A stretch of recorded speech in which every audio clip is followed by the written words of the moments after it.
What's up, people?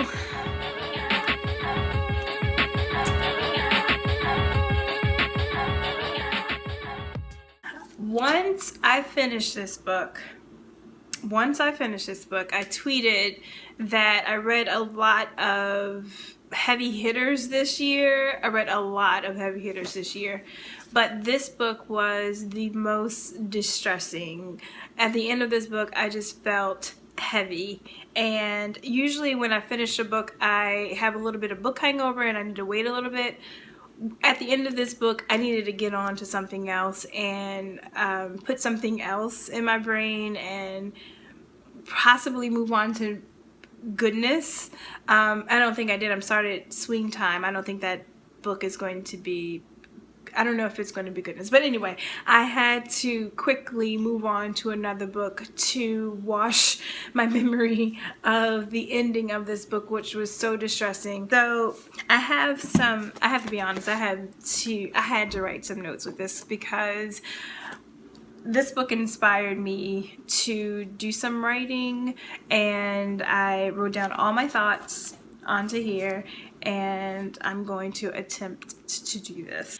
This book is incredibly honest, but extremely heartbreaking, and it does not leave you off with hope. So Ludi Johnson is a single mom moving into a deplorable building in an even more deplorable neighborhood. We learn that she had to leave her husband and her son to work for a white family and to help raise the white family's child in order to send money back to her husband to keep their house because her husband can't find a job. So she makes that sacrifice and sends back money to pay the mortgage. But then she learns that her husband has cheated on her. So she needs to come back to get her son and to move out of her husband's home. But when she moves into this deplorable building, the superintendent in this building has decided that she belongs to him. And so he makes attempts at having her. She takes a singing job at a local lounge in order to earn extra money to move her and her son out of this, off the street and out of the building. But her boss, who she's working for, his name is Boots Smith, has also decided that he wants her. But Junto, the owner of the local bar and grill, has also decided that she is for him and told Boots to stay away from her because he wants her. So they're all making these arrangements, having conversations either with themselves or with each other, and not having a discussion with her. They've decided that she belongs to them. Her person is no longer her own, but theirs. So when that singing job didn't work out, she answers a call for another singing job, and she can't afford the training that she needs to complete the job. So the recruiter so nicely suggested that he can make personal arrangements with her to have private lessons.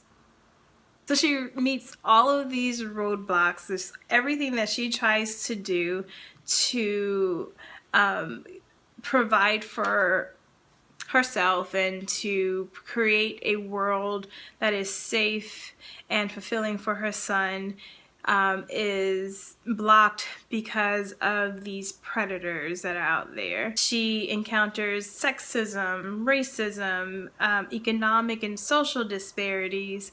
Those are all of her barriers, and she tries really hard to provide a good life, and that is the only thing that's on her mind, providing a good life for her and her son, and making sure that he is well cared for. In the middle of all of this, her son, Bub, is watching. Like, he's so innocent, and he just wants to keep his mother happy, and he does what he's got to do to make a little extra money for her because she's always fussing about money.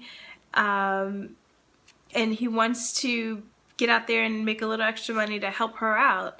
And he runs into a situation that is devastating. It's just so harsh, and it's so hard to talk about it without giving away what's going to happen. So in short, this book will make you angry. This book made me angry, but I cannot stress enough how incredibly honest, like how incredibly real it is. There's, like I said, social commentary. There is a quote in here that reminds me that will connect to the reality of the 21st century. Perty discussed how we see people of color. She said, if you look at them from inside the framework of a fat weekly salary and you thought of colored people as naturally criminal, then you didn't really see what a Negro looked like. You couldn't, because the Negro was never an individual. He was a threat or an animal or a curse or a blight or a joke. Those are my thoughts and feelings on The Street by Ann Perty. I hope you get a chance to read it. If you already have, leave your comments about it below. If you plan on reading it, let me know when you finish it so we can have a good conversation about it. Thanks all. Bye.